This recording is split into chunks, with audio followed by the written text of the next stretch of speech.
Welcome back, my friends, and thank you for spending a little part of your day here with us. Early in the morning, before the world becomes noisy, I often walk quietly through the garden with a cup of coffee in my hand.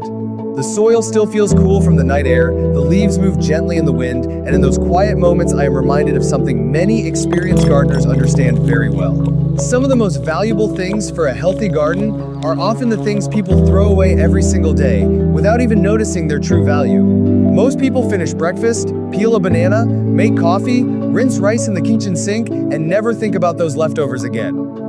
But over the years, I have learned that many of these simple kitchen scraps still carry something useful inside them. Not magic, not instant results, but natural support that can slowly help create healthier soil, stronger roots, greener leaves, and more productive plants when used the right way.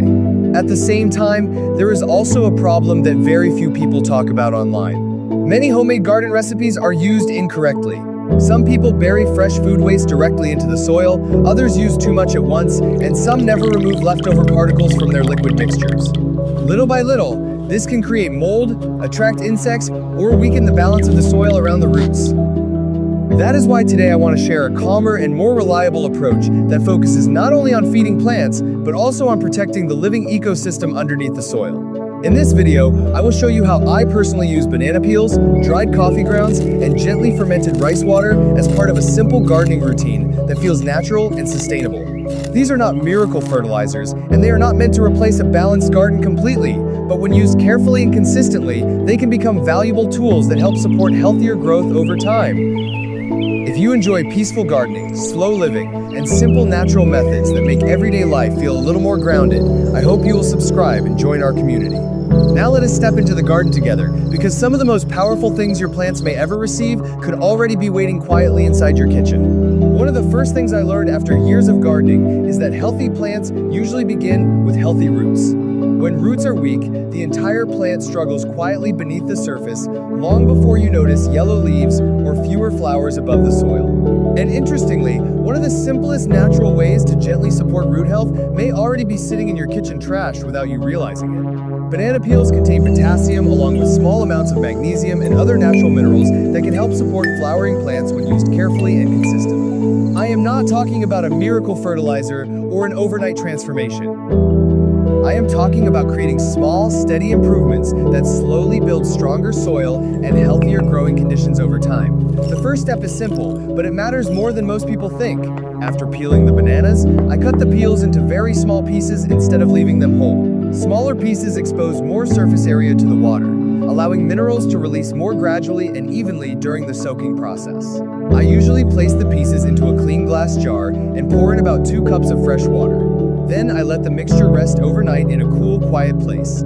During those hours, the water slowly begins to take on a soft golden brown color. It is a small change, but for gardeners, these little details often matter more than people realize. One important thing I want to mention is that many people online exaggerate homemade fertilizers. Banana peel water is not meant to replace balanced soil care or proper plant nutrition. What it can do is gently supplement the soil with natural potassium while encouraging a healthier growing environment around the roots.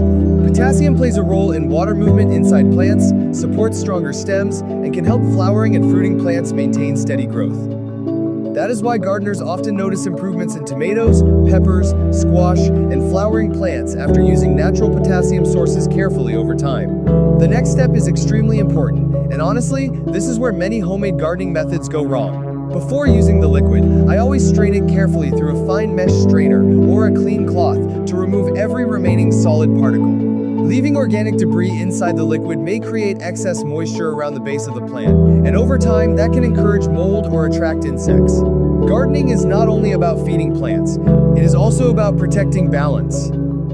Healthy soil needs airflow, stable moisture, and room for roots to breathe naturally. Before watering, I gently loosen the top layer of soil around the plant using my fingers or a small garden tool. This simple habit helps break apart compacted soil so the liquid can move deeper toward the root zone instead of sitting on the surface.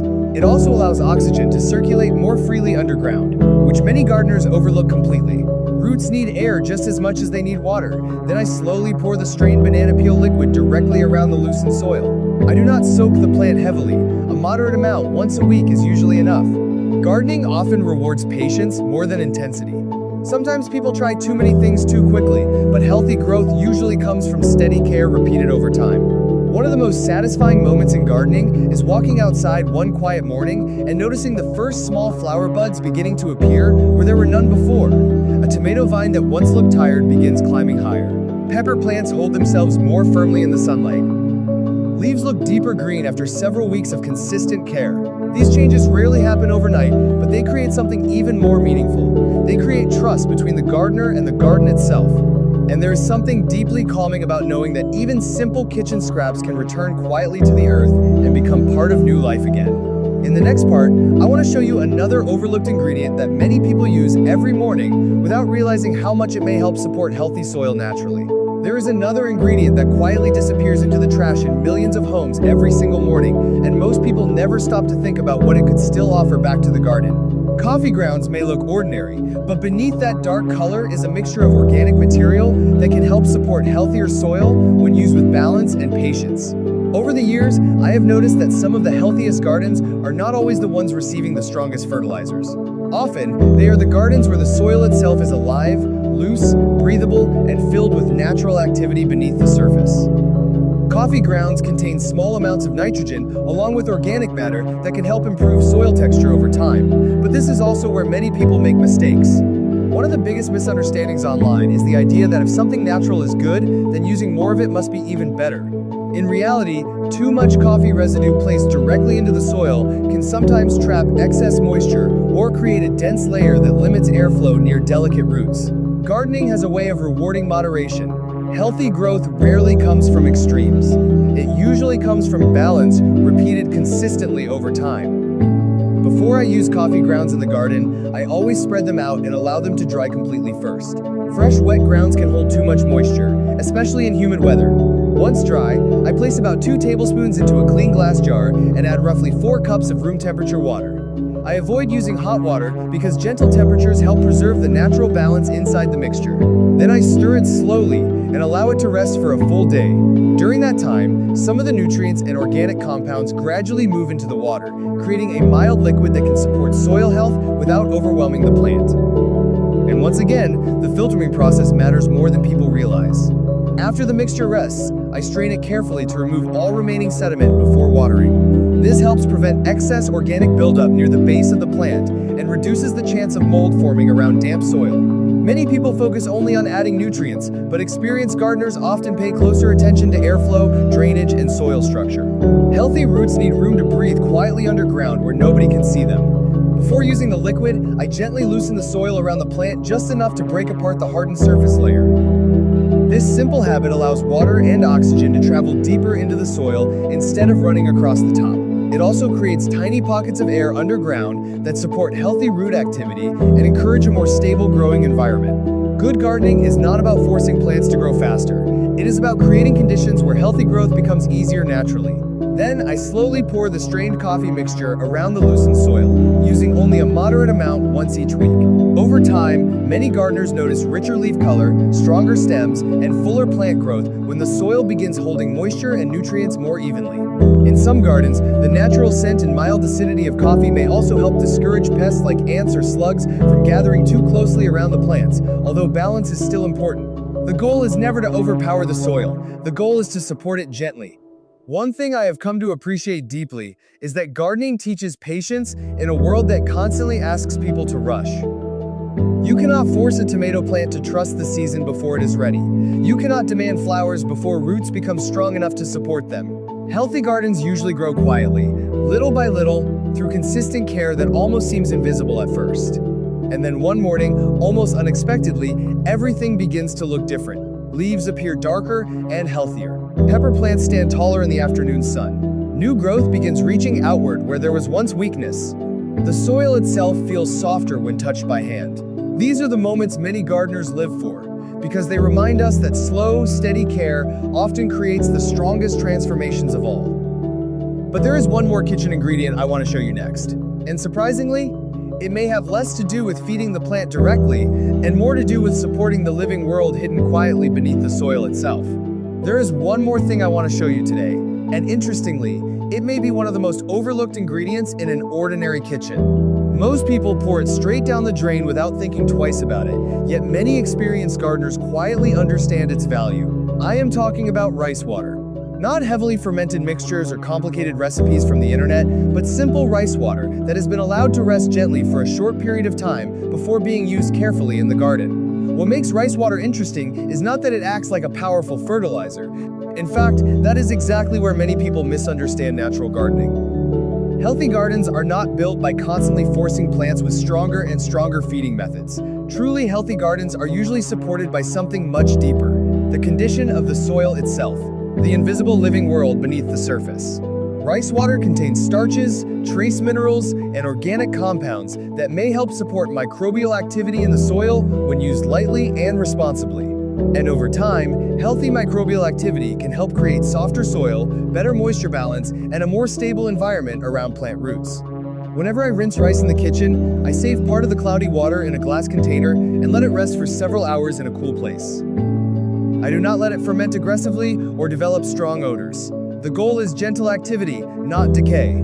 Gardening often works best when things move quietly and naturally. Once the water settles, I dilute it slightly with fresh water before using a small amount around the soil near the plants.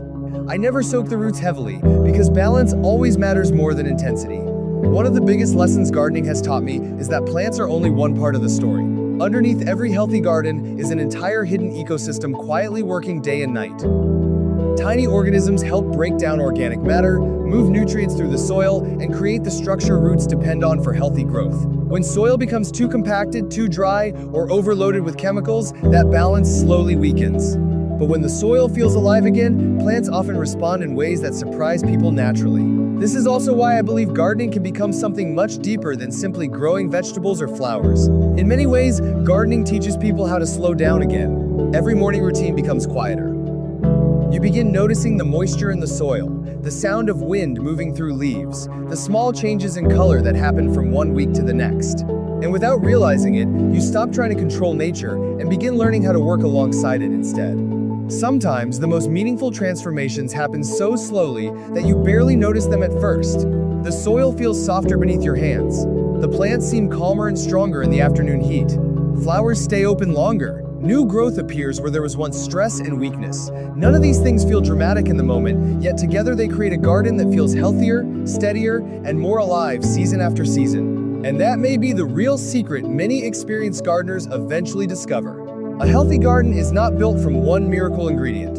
It is built from patience, observation, gentle habits, and the quiet relationship that forms between the gardener, the soil, and the life growing within it. When these simple habits come together, the garden begins to respond in a way that feels quiet, honest, and deeply rewarding. The banana peel water helps support flowering and fruiting plants with gentle potassium.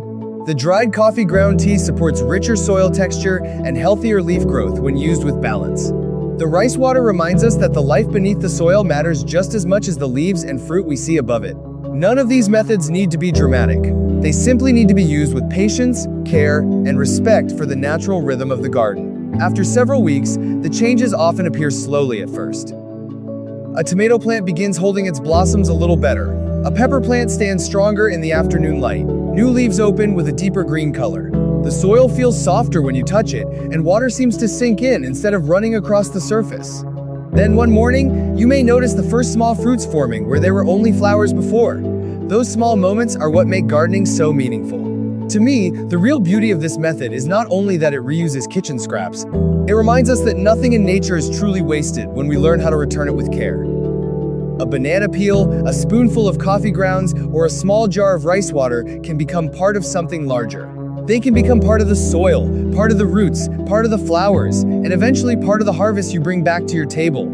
So try this slowly. Watch your plants, notice the soil, use a light hand, and let the garden teach you what it needs. If you have used banana peels, coffee grounds, or rice water in your own garden, I would love to hear your experience in the comments. And if this video helped you see your kitchen scraps in a new way, please subscribe and join us for more peaceful, natural gardening ideas.